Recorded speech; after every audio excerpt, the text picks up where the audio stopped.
अपने देश की लोकतांत्रिक परंपराओं की मर्यादा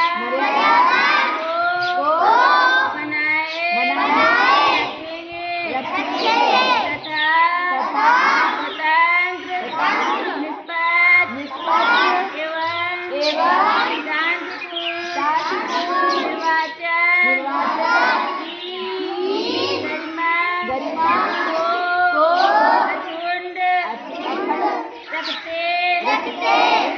हुए निर्भीक होकर धर्म वर्ग जात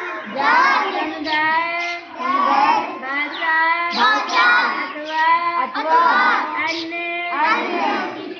किसी भी प्रलोभन से प्रभावित हुए बिना सभी निर्वाचनों में अपने मताधिकार